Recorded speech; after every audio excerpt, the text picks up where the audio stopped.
Sunlight streamed into the cozy Camden living room, casting a warm glow. Dust motes danced lazily in the golden rays. On the large oak table lay their recent finds, treasures from Grandma Elsie's forgotten attic trunk.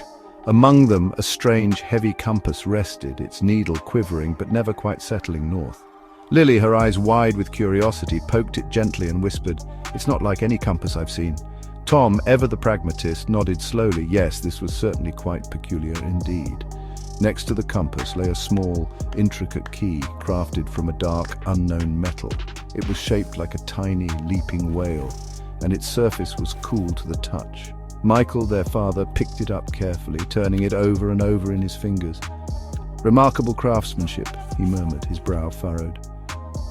"But what does it unlock, Dad?" Tom asked, his voice full of eager curiosity, always wanting answers.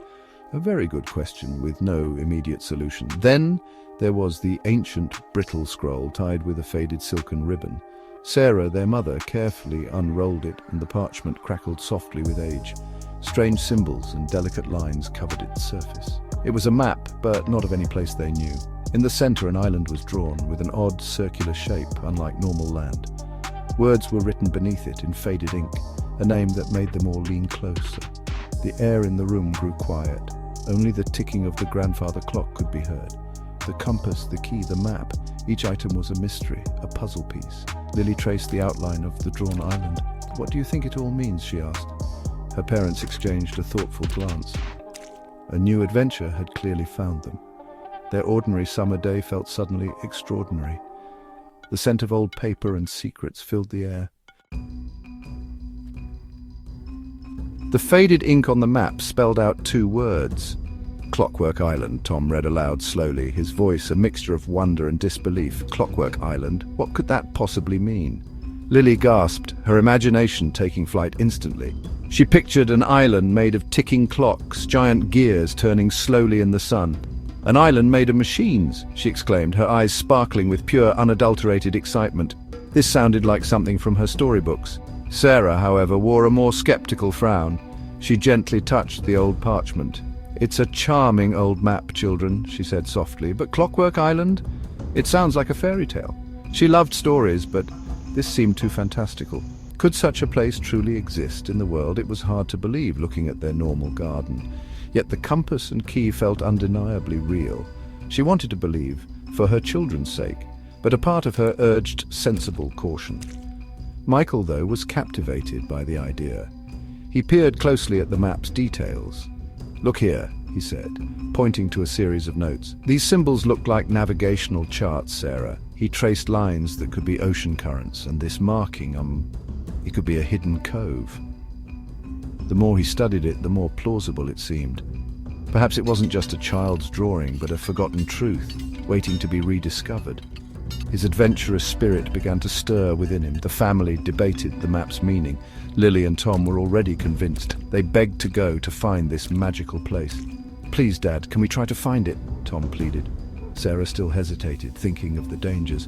The open sea was no place for wild goose chases, but the gleam in Michael's eyes was hard to ignore, and the pull of the unknown was strong. The mysterious items on their table pulsed with a silent call.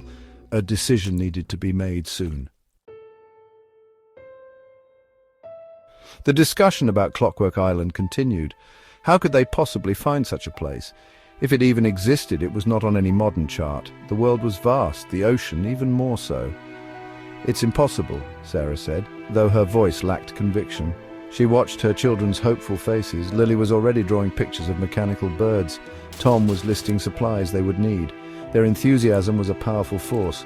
Could she really deny them this dream? Michael stood up and walked to the window. He looked out at the bay towards their sailboat. The Marlin bobbed gently on the blue water, her white sails neatly furled, waiting. A smile slowly spread across his face. "Perhaps it's not entirely impossible," he said thoughtfully. He turned back to his family, his eyes shining. "We have a sturdy boat, we have a map, and most importantly, they had that strange compass." An idea was clearly forming in his mind now. "What are you thinking, Michael?" Sarah asked. She knew that look on his face very well. It was the look he got before a grand adventure. Lily and Tom stopped their chatter, sensing something. They looked at their father with hopeful expectation. "I'm thinking," Michael announced with a grin, "that the Marlin is due for a proper voyage." The children let out a whoop of pure joy. This was better than any summer holiday they imagined. The adventure felt real now, almost tangible. "But the compass," Sarah reminded him gently. "It doesn't point north. How will it guide us?" Michael picked up the peculiar, heavy instrument. Its needle spun, then settled in an odd direction. "Exactly," he said, his voice full of excitement. "If it doesn't point north, where does it point?" He held it near the map of Clockwork Island. The needle seemed to align with the island's drawing. Perhaps, he whispered, it points to our destination. A tingle of anticipation ran through them all. Section 4, Voyage into the Veiled Unknown. The decision was made. They would go. The next morning, the Camden family was a hive of activity. They packed supplies onto the Marlin with great care. Crates of food, fresh water, warm blankets. Safety gear, ropes and tools were stowed securely. Everyone had a job, a part to play. The air buzzed with a shared sense of purpose. This was not just a trip, it was a quest. Each item packed was a step closer to the unknown. The ordinary world felt far away already. Lily was in charge of snacks and storybooks. She made sure her favorite teddy bear was aboard. Tom helped his father check the sails and rigging. He felt very grown up and responsible today. Sarah carefully packed a first aid kit, just in case. She also brought her camera to document their journey. Michael plotted a preliminary course based on the old map. He hummed a cheerful sea shanty as he worked. Their teamwork made the preparations go smoothly. Soon, the Marlin was ready to brave the sea. With a final wave to the familiar shore, they set sail. The Marlin cut smoothly through the gentle waves. The coastline grew smaller and smaller behind them. Soon, it was just a faint line on the horizon. The special compass was placed carefully on the binnacle. Its strange needle pointed steadfastly, unwavering. It led them away from any known shipping lanes, out into the vast, uncharted expanse of the ocean. A sense of freedom and excitement filled their hearts. They were truly on their way to Clockwork Island.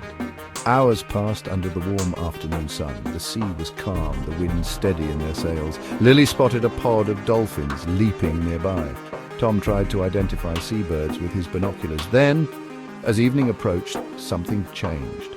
A thick grey fog began to roll in silently. It crept across the water like a ghostly blanket. Soon the Marlin was enveloped in a dense mist. The world around them vanished from sight. Only the sound of water lapping remained. Section 5. The Dawn of Clockwork Island. The fog was incredibly thick and disorienting. They could barely see the bow of the Marlin.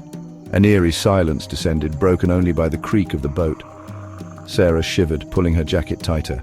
"I can't see a thing," she murmured, her voice hushed. Lily and Tom huddled close to their parents. The adventure suddenly felt a little scary, but Michael kept his hand steady on the tiller. He looked at the strange compass, its needle glowing faintly. It still pointed onward, unwavering through the gloom. "We trust the compass," Michael said firmly. His voice was a reassuring presence in the fog. They sailed slowly, cautiously, into the unknown. The air grew colder, and a strange metallic scent reached them. Then, a new sound began to emerge from the mist, a rhythmic clanking, a soft whirring, a gentle hiss. It grew louder, closer with every passing moment. What could be making such unusual noises? The fog seemed to swirl, as if disturbed. Anticipation mixed with a touch of fear. Slowly, tantalizingly, the dense fog began to thin. Patches of grey swirled and then parted like a curtain. And there, before their astonished eyes, it rose, an island unlike anything they had ever imagined. It was not made of rock and earth, but of metal. Giant gears turned slowly, interlocking with precision.